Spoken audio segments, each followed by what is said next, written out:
Hello, friends of Christ. Welcome back to the channel. And this is the seventh part of the Litany series, which will span from Queen of All Saints to Queen of Peace of the Litany of Loreto. Let's jump in. When we invoke Mary, the Mother of Christ, as the Queen of all saints, all we say is that, Mary, you are the Queen of all saints because you made the most diligent use of the rich treasure of grace which God granted to you, because you were full of grace yourself. You also excelled in every virtue in a far greater measure than the other saints.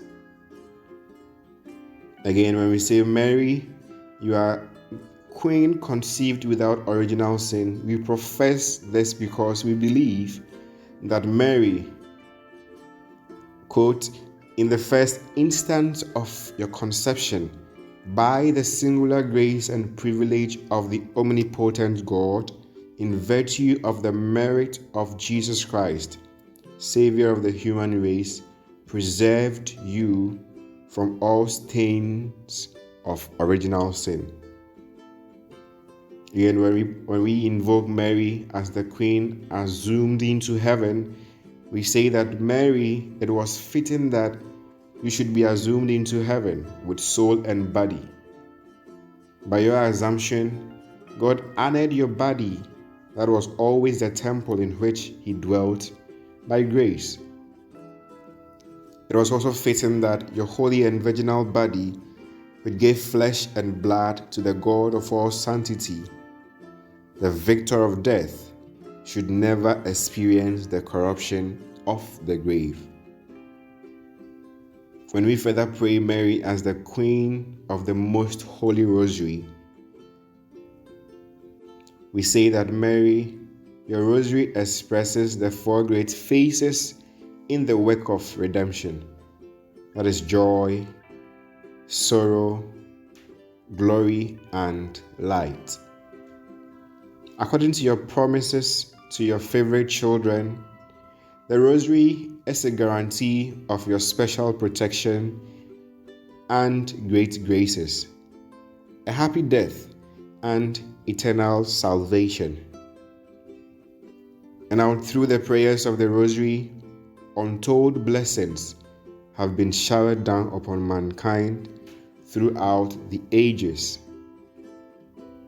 Penultimately, when we invoke Mary as Queen of Families, we implore her as Queen of Families because Mary is the mother and queen of every domestic church, of every Christian family. She fully understands the naturally supernatural realities of family life because she lived them. In fact, she shows us the way to make the ordinary extraordinary by offering it all up to Jesus Christ, our Lord and her Son. And finally, friends of Christ, when we invoke Mary as the Queen of Peace, we pray that, Mary, you are the Queen of Peace because you brought Jesus, the King of Peace, into the world. You gave us the Savior of the world and the Prince of Peace, as the prophet had foretold in Isaiah 9 verse 6. You are the Queen of Peace. You are the only hope for true peace in the world today. My dear friends of Christ, we come to the end of the Litany series, and I'm of the hope that henceforth, whenever you pray the Litany of Loreto or the Litany of the Blessed Virgin Mary, with these few expositions on each of the invocations, you will pray them more ardently and more fervently because you know into details they are active and spiritual meanings. I am a friend of Christ. You are a friend of Christ. Together we are friends of Christ.